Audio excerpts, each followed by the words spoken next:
प्रणाम। जय सिया राम। तो जैसा कि हमने आपको अपने पिछले वीडियो में बताया कि वहां राजा जनक के दरबार में राजाओं के दो गुट बन गए थे। तो जो पहले गुट के राजा थे, जो स्वभाव से बुद्धिमान थे, विवेकशील थे, धैर्यवान थे, तो उन राजाओं ने समझ लिया था कि भगवान राम ही धनुष तोड़ेंगे, और यदि वो भगवान शंकर का विशालकाय धनुष नहीं भी टूटता है तो भी माता सीता भगवान श्री राम को ही अपना वर चुनेंगी। वहीं दूसरे गुट के राजा स्वभाव से विवेकहीन, धैर्यहीन और बुद्धिहीन थे और अभिमानी प्रवृत्ति के थे।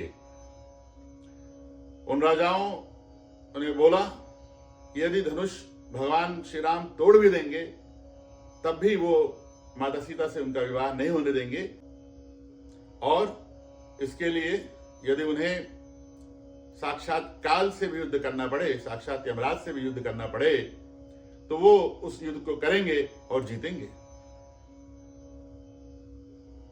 आइए अब देखते हैं आगे क्या होता है। तो आज की पहली चौपाई है,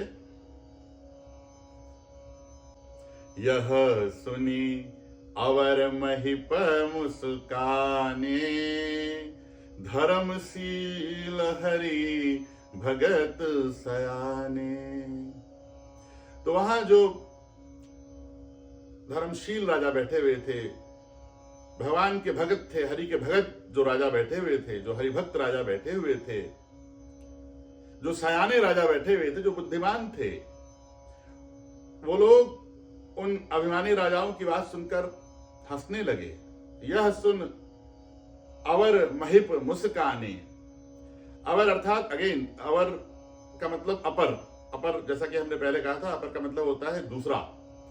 तो जो दूसरे गुट के राजा थे, जो बुद्धिमान थे, धैर्यवान थे, तो वो उन अभिमानी राजाओं की बात सुनकर हंसने लगे। जब उन्होंने कहा कि चाहे उन्हें साक्षात काल से युद्ध क्यों ना करना पड़े, लेकिन वो काल को हराएंगे और भगवान राम का विवाह सीता से नहीं होने देंगे। तो आगे एक दोहा है, सिया बियाहब राम, गर्भ दूर करी नृपन के, जीती को सक संग्राम, दशरथ के रण बांकुरे। अर्थात वहां जो बुद्धिमान राजा बैठे हुए थे, उन्होंने कहा सीय बियाह राम, गर्भ दूर कर नृपन के। अर्थात वहां अभिमानी राजाओं का घमंड दूर करके भगवान राम ही माता सीता के साथ विवाह करेंगे। सीय बियाह राम, अर्थात माता सीता का विवाह भगवान श्री राम से ही होगा। उसके बाद है दोहे की अगली लाइन, जीती को सक संग राम, दशरथ के रन बांकुरे।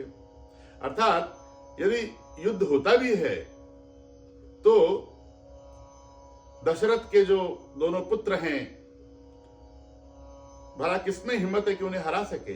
जीती को सक संग्राम।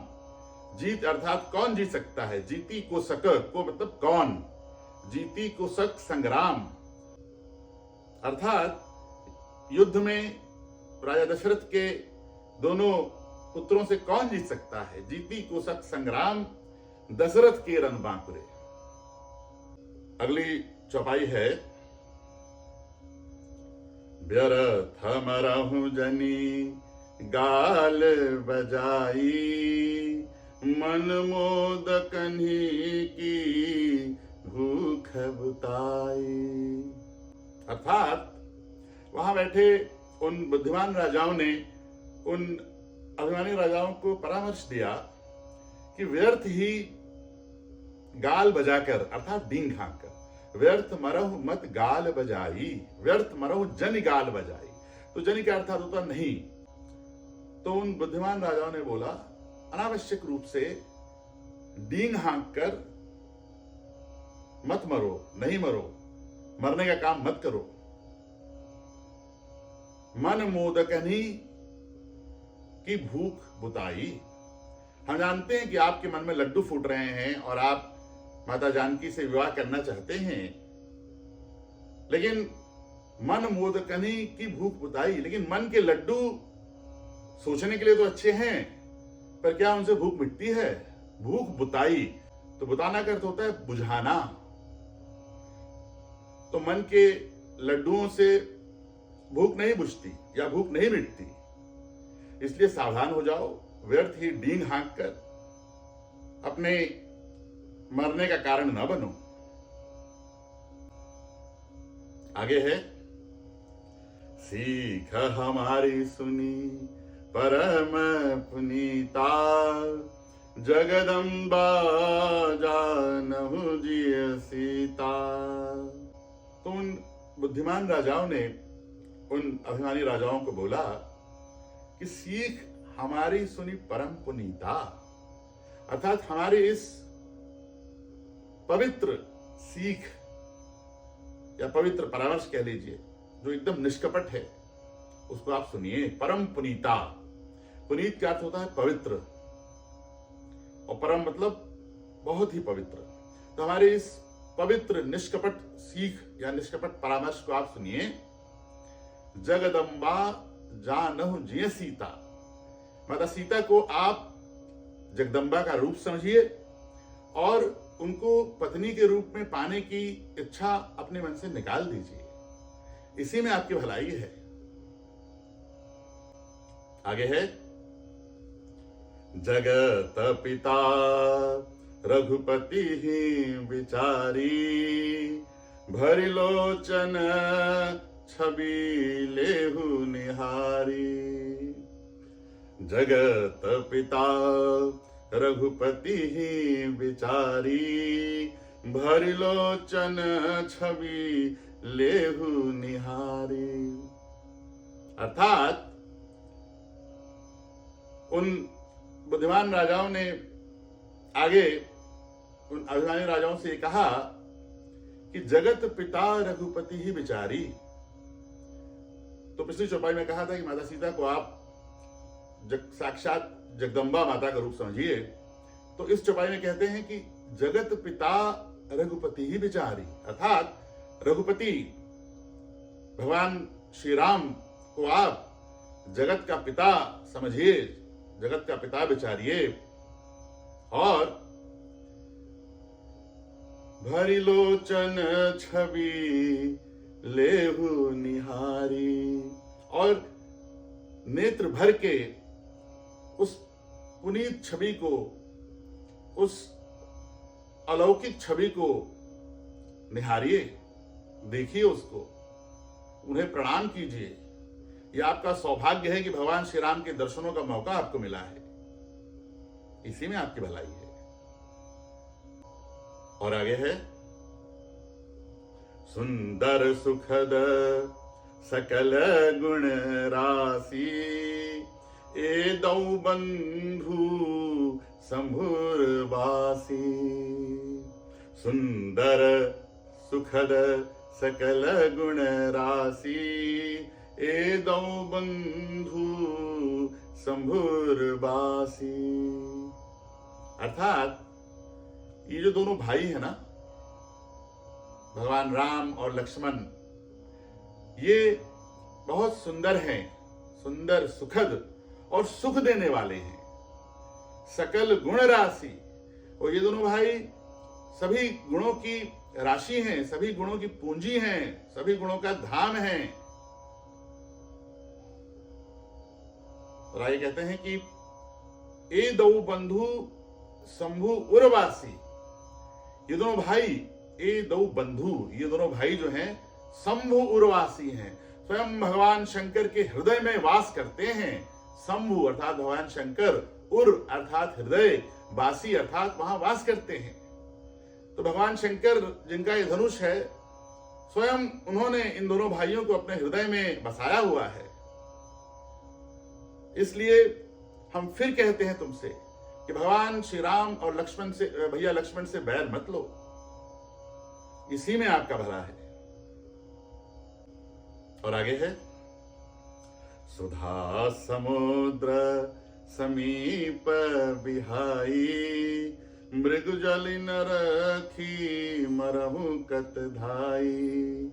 सुधा समुद्र समीप बिहाई, मृग जल न रखी मरहु कत धाई।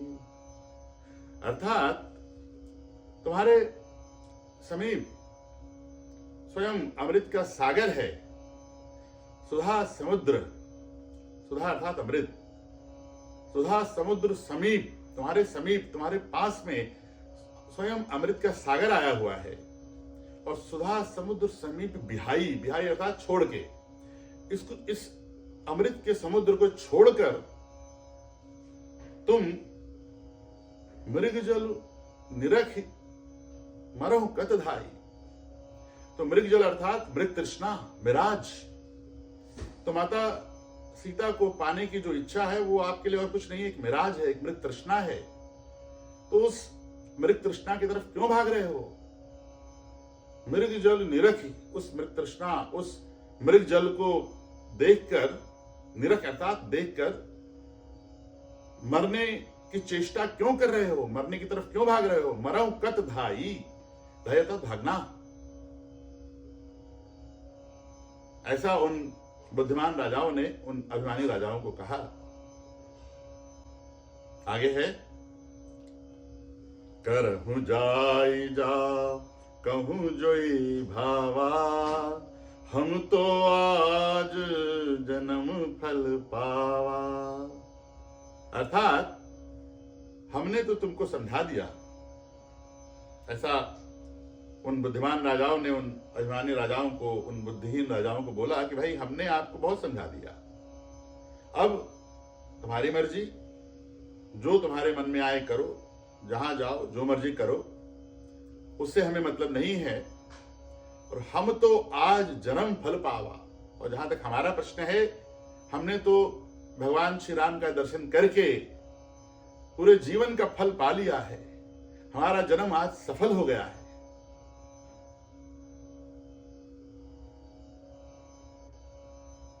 जय श्री राम, जय श्री राम।